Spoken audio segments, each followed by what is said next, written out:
Today I'm looking at how to pick up stitches if you've dropped them.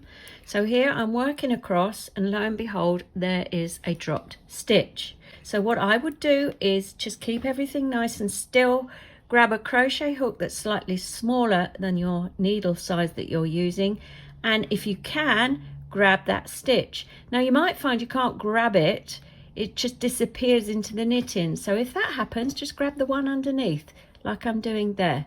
So as long as you grab a stitch in that column, you should be all right. Now you're safe. You can spread your knitting out a bit and you will see the ladders there that you need to work up.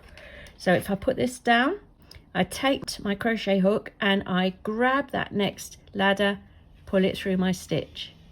Do that all the way up. Make sure you're doing them in the right order. And then when you get to the top, you just pop that stitch on your needle and you're ready to go.